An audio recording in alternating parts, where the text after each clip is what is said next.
Hi everyone, welcome to a Friday Reads video. I just thought I'd give it a go.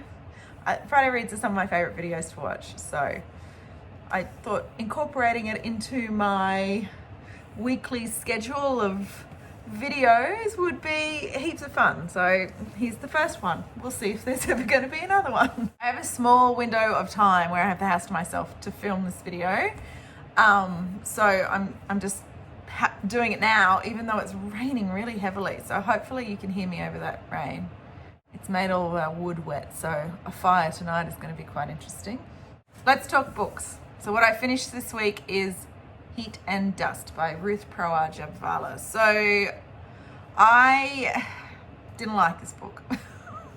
It's a Man Booker winner from 1970 something, 6 I think. So take with that what you will. This is God, I don't even know how to explain it. There's 2 timelines, present day and like 1923. The present day chick is the daughter of this man in his second marriage. In his first marriage, he was married to a woman called Olivia, and there's a scandal surrounding Olivia and nobody would tell her outright. So this daughter decided to move to India and live in the same town as where her father and his first wife lived and try and work out the scandal surrounding his first wife. I don't know, I'm not sure why, but anyway. So what happens is the timelines end up kind of mirroring each other. So the present day girl moves to India and it's all about how she copes with the heat, and she visits a few places where Olivia was and her father lived or whatever. But she doesn't really do a deep dive. And then we actually hear Olivia's story play out, and every now and then she interjects and says, you know, this is from the letters that she sent to her sister. So she's coming up with all this information from that about what happened with Olivia. But she could have done this at home. And it's quite fleshed out. The letters must have been very descriptive. And then she says the letters stop and then she's got to find out. But I don't know how she finds out the ending to Olivia's story. And even that, we kind of have to guess what happens. But it's pretty obvious. I don't know, it just was all over the place for me and it didn't make any sense. All of these things were just, it wasn't confusing, but I didn't know why we were swapping back. This could have just been about Olivia. It just could have been that story. I don't know why that girl was needed, because it wasn't like she was bringing any discoveries to the table because she was in India and had, met people that knew this ending of the story or anything like that. She was just kicking around. So, yeah, I gave this 2 stars. I didn't like it. So that's the only book I finished this week. And it was a 2-star book. I wanted to finish this book before I started this video. I'm so close, but it just wasn't to be. This book, compared to this book, is amazing. Oh, it's amazing in its own right. It fills my heart and makes me so happy. It's beautiful. This professor is just... So the professor had an accident and now his memory... He can only remember 80 minutes at a time. So he pins all these things to his coat to try and remind him of the housekeeper that comes every day and her son that comes every day. He's got this great connection with children and wants to protect them. And he forms this really amazing relationship with these guys, with this housekeeper and her son, even though his memory is not so great. So it's making me feel so much love. I just think it's such a beautiful story. I hope something doesn't drop in these last 50 pages that change that, but yeah, I just am adoring this. So I will finish this, tonight for sure. So I'm reading those as part of the Hibernation Readathon that Simon Savage is running at the moment, which finishes tomorrow. So out of 6 books, I've read 2. Well, 1 and nearly 2. Doing great. Books that are left on my TBR are Helen Garner's stories. This is a collection of her fiction short stories. And I'm kind of halfway through it. So I could finish this by tomorrow. So I could tick this prompt off, which would be great. I think this is something to do with sunburn, like a red cover. So yeah, that's definitely on the cards. I have this on my TBR, and I picked it only because of the sun. Like a sun on the cover was the prompt. This really fit it, but I'm not going to pick this up in time. And I'm probably not really interested in picking it up at all. So I'm going to put it in a pile to put in the free library. I've worked it out after. It's got to do with cheating and infidelity, and those sorts of things just bore me. I have this on my TBR, and this had something to do with like a safari prompt, like an animal on the front cover or something like that. I've always wanted to, well, I've just been interested in this series by Alexander McCall Smith. Let me know if you've read it and it's worth me picking up, because I have it just simply because I think it'd be a lovely series and a nice easy read and all those sorts of things. I don't have it. I don't have the desire to read it because it's, you know, great literary challenge or anything like that. It's just kind of always intrigued me, and I see these books around everywhere. So yeah, I'm gonna just keep this as an option for the next week, because I really want to just tick it off, you know, like just go, yeah, I've read it and I liked it and I'm gonna read the rest of the series, or no, we're done. So yeah, and I've never read any of this author before. Let me know if you have and if it's worth it. That would be very helpful. But the book I am going to pick up next, dun, dun, dun, dun, is The Rain Heron by Robbie Arnott. This is Robbie Arnott's second book. His first sits at the top of my top 50 Aussie reads list. I loved Flames, so very much. This came out in June and I bought it immediately and haven't touched it because it scared me. So I'm going to pick it up next as part of this readathon. Simon and I have a mutual love for Robbie Arnott, so it would be fitting to finally pick it up during his readathon. And I think he's also reading it, or it was on his TBR as well. So you're going to have to hold my hand through this, I think, because I'm just so worried that I'm going to be disappointed. And I don't know why I would be, but I've just got, as Simon says, I've got book fright.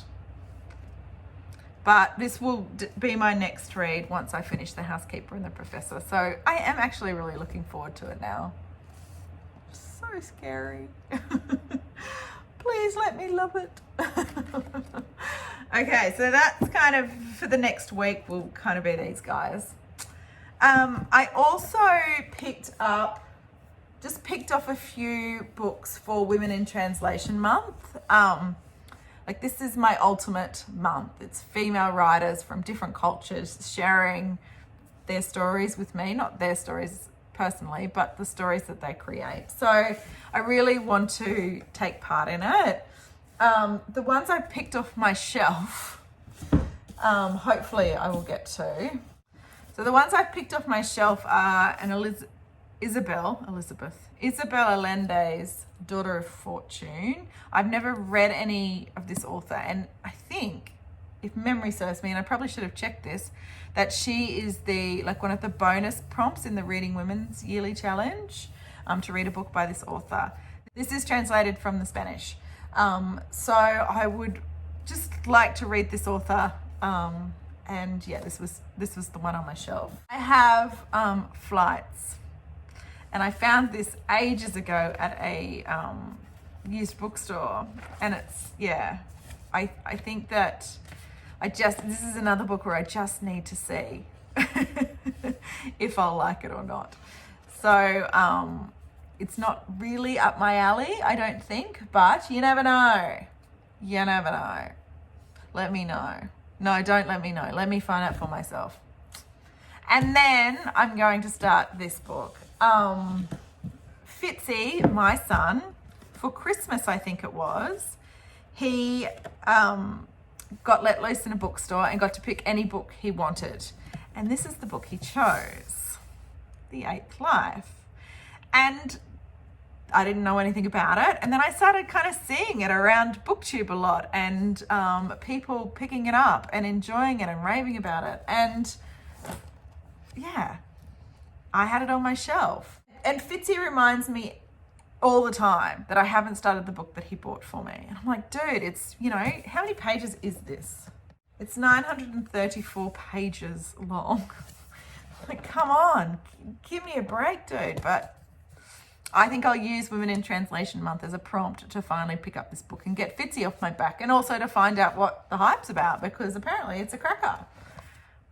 Yeah, I'm kind of excited. Yeah, so these are the three that I've picked up for Women in Translation Month.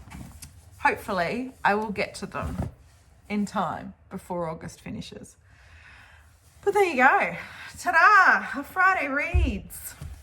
It's a little out of the ordinary for me, I get it, but I normally steer away from these kind of videos because it's, you know, setting the TBR and sort of setting up what I'm going to read ahead of time. And I started before my break from reading, I started to just kind of pick things up willy-nilly, and I really enjoyed that. But there's a little bit of fun in playing along with readathons and, you know, reading months and things like that. So yeah, we're gonna have a play with it and see how it goes. So for my Booktube watching catch up, for those of you who don't know, I had a break from watching Booktube for ages, and now I need to catch up on everybody's videos. So I thought each week in these Friday reads, I would just work through all of these. I mean, they're not all Booktube, but I subscribe to a lot of channels. Oh, it's crazy. But I thought I'd just work through this list of the ones I have missed and just start from A and work down and just see what takes my fancy. So I'm starting with my first one. Who's this? So the next one is A Cup of Books. So her videos, oh yeah, she's been uploading heaps. Oh gosh, I'm gonna have so much fun here. What have we got? Oh, 19th century classic recommendations. Oh, the History Challenge announcement. Oh, what's that all about? I need to find that out. Oh, there's mid-year freakout tags that I haven't watched. Oh, lots of things on here. Feel Goodathon TBR. Oh, another readathon I've missed. Anyway, I'm going to just work through these guys, and each Friday reads, I'll just tell you where I got up to. It's just a bit of fun. So yeah, that's it. So yeah, that's a Friday reads. We can chat books here on a Friday. If you have read any or blah, blah, blah, blah, you know the drill. Let me know down in the comments. But it's been great sort of working through some bookish stuff again. I'm really enjoying it. In my last vlog, I talked about, you know, my relationship to reading and making these videos.